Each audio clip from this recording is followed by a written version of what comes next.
Greetings aspirants. Hope you all are doing well. Welcome to the Daily Current Affairs by CivicCentre IAS, where we try to discuss the important articles from the Hindu, the Indian Express and the PIB from the UPSC CSC prelims perspective. Displayed are the list of topics which we are going to discuss in today's video. The first article of the day says that the Karnataka Forest and Environment Minister said that the decision on whether to implement the centre's fresh draft notification on the Kasturirangan committee report on conservation of the Western Ghats would be taken only after discussing the issue in the state cabinet and with leaders of all political parties of the state. In this context, let us see what were the recommendations in the report. Firstly, the Kasturirangan committee report proposes 37% of the total area of the Western Ghats, which is roughly 60,000 square kilometers, to be declared as eco-sensitive area. We call the eco-sensitive area in short as ESA. Secondly, the report recommended a blanket ban on mining, quarrying, setting up of red category industries and thermal power projects. Further, it also stated that the impact of infrastructural projects on the forest and wildlife should be studied before the permission is given for these activities. Then it also stated that the UNESCO Heritage Tag is an opportunity to build global and domestic recognition of the enormous natural wealth that exists in the Western Ghats. Significantly, 39 sites are located across the Western Ghats and distributed across the states of Kerala, Karnataka, Tamil Nadu and Maharashtra. Further, in most of the cases, the boundaries of the sites whichever are there are in the boundaries of the legally demarcated national parks, wildlife sanctuaries, tiger reserves and forest divisions. Therefore, they are already accorded with high-level protection. Notably, the eco-sensitive area mapping and demarcation done by the committee also indicates that all sites are within this area. Hence, the state government should view this development and build a plan to protect, conserve and value the resources and opportunities of the region. Know that the state of Karnataka has the highest percentage of the eco-sensitive areas, which is 46.50%. Similarly, there is another important committee named Bandhavgarh Committee, also known as the Western Ghats Ecology Expert Panel. You can refer that to. The next article talks about moving of another privilege motion against the Home Minister Amit Shah for allegedly misleading the parliament with his claims that Kerala was forewarned about the landslides in Wayanad. According to the Communist Party of India Rajya Sabha member P. Santosh Kumar, said in his petition that the affected area was never under a red alert.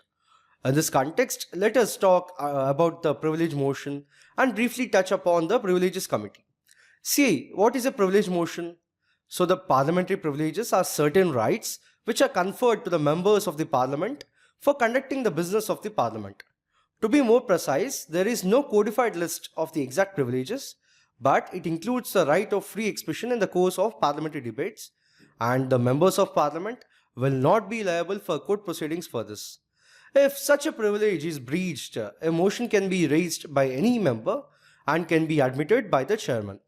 This is what we call a privilege motion. Further, they can then refer it to the Privileges Committee under the Rule 203 of the Rules of Procedure and Conduct of Business in the Council of States or Rajya Sabha. Then, what is the Committee of Privileges in the Parliament? See, this committee consists of 15 members in Lok Sabha and 10 in case of Rajya Sabha, nominated by the Speaker or the Chairman in case of Rajya Sabha from time to time. Know that in the Rajya Sabha, the Deputy Chairperson is appointed as the head of the Committee of Privileges. Significantly, the Speaker or the Rajya Sabha Chairman is the first level of scrutiny of a privilege motion. Therefore, the Speaker or the Chairman can decide on the privilege motion himself or herself or refer it to the Privileges Committee of Parliament. The next article is in the context of marking the 5th anniversary of the reading down of Article 370 of the Constitution, which accorded special status to Jammu and Kashmir.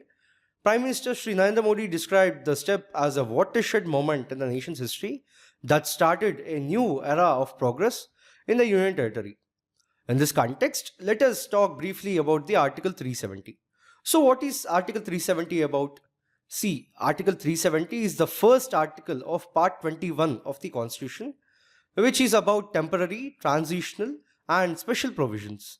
Know that it exempts Jammu and Kashmir from the application of the Constitution of India, except the Article 1 and Article 370 itself, and permits the state to draft its own constitution. Further, Article 370 in the Indian Constitution gave special status to Jammu and Kashmir, which is a region disputed by India, Pakistan and China.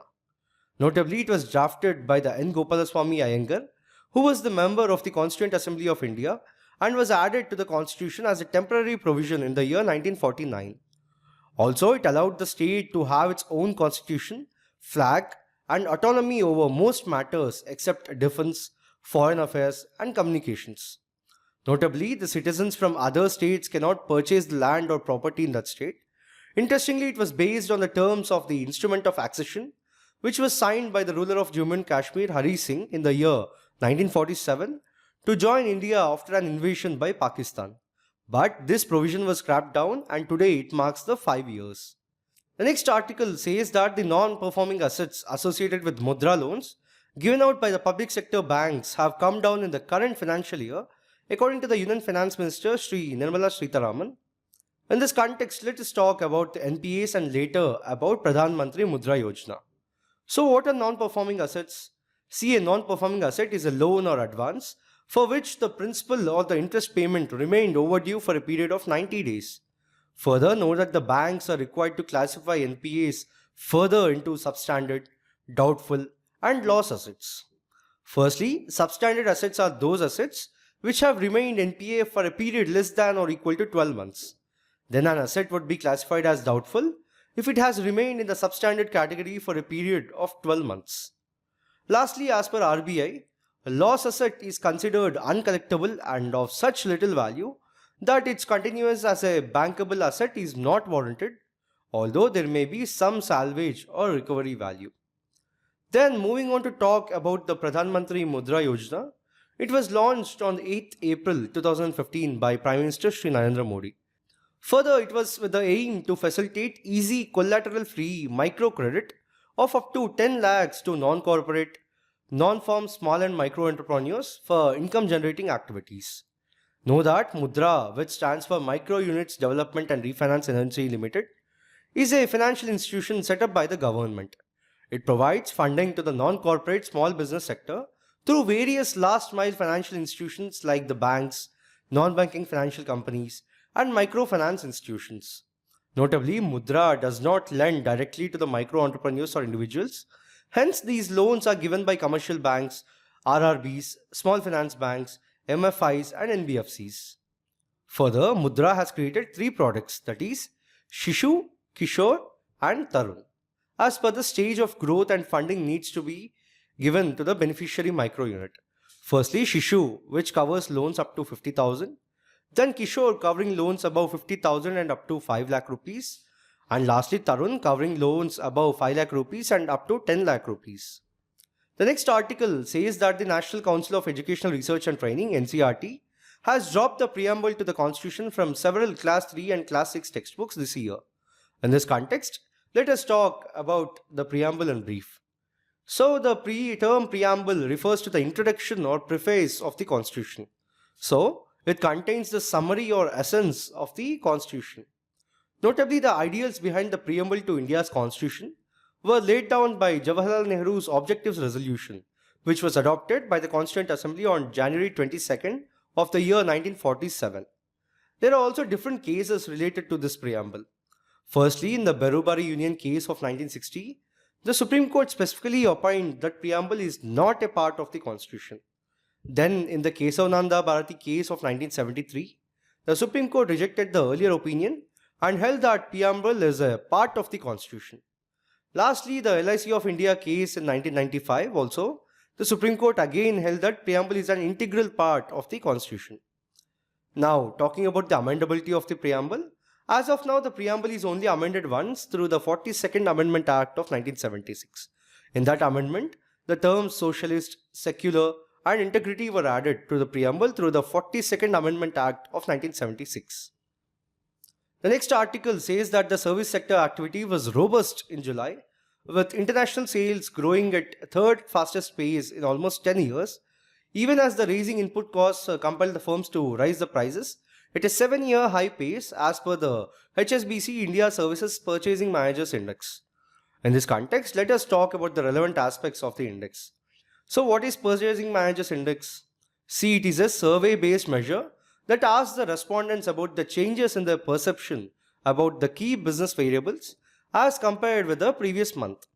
Significantly, the purpose of the PMI is to provide information about the current and future business conditions to the company decision makers, analysts, and investors. Know that it is calculated separately for the manufacturing and service sectors, and then a composite index is also constructed. Hence, the Purchasing Managers Index is a number from 0 to 100, and know that a print above 50 means expansion, while a score below 50 denotes contraction. So, a reading at 50 indicates no change. Further, know that if the PMI of the previous month is higher than the PMI of the current month, it represents that the economy is contracting. When is it released then? See, it is usually released at the start of every month. It is therefore considered a good leading indicator of economic activity. The next article says that the insufficient investigation into possible poaching cases, lapses during the post-mortem, and medical negligence leading to deaths. These are some of the red flags raised by a special investigation team that was looking into the deaths of the 43 tigers between 2021 and 2023 in Madhya Pradesh, Bandhavgarh Tiger Reserve, and Shondal Forest Circle. In this context, let us talk about the Bandhavgarh Tiger Reserve. See, the Bandhavgarh Tiger Reserve is located in the Umeria district of Madhya Pradesh, and it is spread over the Vindhya Hills. Know that it was declared a national park in the year 1968 and then became a tiger reserve in the year 1993. Further, it is known for the Royal Bengal tigers. Interestingly, the density of the tiger population at this Bandhavgarh Tiger Reserve is the highest known in India as well as the world. Notably, the national park was the former hunting preserve of the Maharaja of Rewa. Now, talking about its vegetation, it is mostly of a dry deciduous type. The vegetation in Bandhavgarh is specifically filled with sal forest in the valleys and bamboo stretches on the lower slopes of the region. Then the important prey species consists of chital, sambar, barking deer, nilgai, shinkara, wild pig, chausinga, langur, and rhesus macaque. There are 7 tiger reserves in the state of Madhya Pradesh as of 2023. The tiger reserve list includes Bandhavgarh, Kanha, Panna, Pench, Satpura, Sanjay Dubri, and the newly declared Virangana Vadurgavati. The next article says that the Lok Sabha passed the Appropriation Bill of 2024 by a voice note, authorizing Centre to draw money from Consolidated Fund of India to meet expenditure estimated for the financial year 2024-25. In this context, let us talk about the Appropriation Bill and then about the Consolidated Fund of India. See, the Appropriation Bill gives the power to the government to withdraw funds from the Consolidated Fund of India for meeting the expenditure during the financial year. Notably, as per Article 114 of the Constitution, the government can withdraw money from the Consolidated Fund only after receiving approval from the Parliament. So the amount withdrawn is used to meet the current expenditure during the financial year. Then what is the difference between the Appropriation Bill and the Finance Bill? See, while the Finance Bill contains provisions on financing the expenditure of the government, an Appropriation Bill specifies the quantum and purpose for withdrawing the money. Further, note that both Appropriation Finance Bills are classified as money bills which do not require the explicit consent of Rajya Sabha. The Rajya Sabha only discusses them and returns the bills. Now, what is the Consolidated Fund of India? See, it was constituted under Article 266, Clause 1 of the Constitution of India. Know that it is made of 2 aspects. One being all the revenues received by the centre by the way of taxes like income tax, central excise, customs and other receipts, and also all non-tax revenues. The other one being all the loans raised by the centre by issue of public notifications, treasury bills, and from foreign governments and international institutions. Further, all the government expenditures are incurred from this fund except the exceptional items which are met from the contingency fund or the public account, and no amount can be withdrawn from the fund without authorization from the Parliament. Significantly, the Comptroller and Auditor General of India audits the fund and reports to the relevant legislatures on the management. The next article says that a 5-month-old cheetah cub died at Madhya Pradesh Kuno National Park. In this context, let us talk about the Kuno National Park and then about the cheetah relocation project in brief. See, it is located in the Shiopur district of Madhya Pradesh and also it is nestled near the Vignan hills.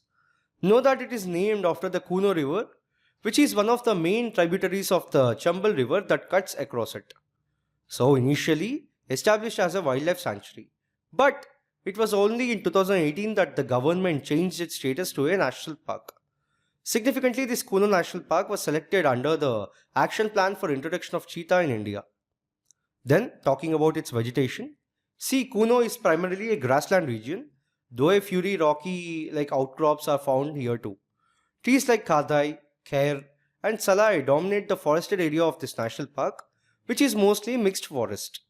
Further, the protected area of the forest is home to the jungle cat, Indian leopard, sloth bear, Indian wolf, striped hyena, golden jackal, Bengal fox and dhole, along with more than 120 bird species. Now, what about the Cheetah Reintroduction Project? See, the Cheetah Reintroduction Project in India formally commenced on September 17th of 2022 to restore the population of cheetahs, which were declared extinct in the country in the year 1952. So, the project involves translocation of cheetahs from South Africa and Namibia to Kuno National Park in Madhya Pradesh. Further, note that the project is implemented by the National Tiger Conservation Authority in collaboration with the Madhya Pradesh Forest Department, Wildlife Institute of India and cheetah experts from Namibia and South Africa. The last article of the day is in the context of a report titled State of the Rural Youth Employment Report 2024. In this context, let us talk about the key highlights mentioned in the report. See, the report is prepared by the Development Intelligence Unit, which is a collaboration between the Transform Rural India, Sambodhi Research and the Global Development Incubator. So, it surveyed 5,169 opportunity youth across 21 Indian states.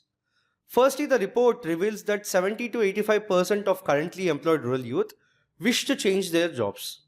Further, traditional employment in agriculture and self-employment is no longer seen as aspirational by many. So, the majority of these youth prefer running small businesses or seeking salaried jobs in the public and private sectors. Among those wanting to start businesses, 90% of the males and 50% of the females need support in accessing seed capital, while only 10% require a full training course. Notably, most respondents do not find agriculture aspirational due to the low productivity and insufficient profits. Hence, they suggest that the technical support, crop diversification, and better access to quality agri inputs could make agriculture more appealing. Additionally, over 60% of the males and 70% of the female respondents prefer to work close to their villages, even at a lower income, emphasizing the need to create more employment opportunities in rural areas. Lastly, the report concludes that there is a significant need to make rural employment pathways more attractive and sustainable to address the aspirations of rural youth. So in today's video, we have talked about 10 articles in total from the Hindu and Indian Express from the UPSC CSC prelims perspective. We'll be back again tomorrow with another video. Thank you.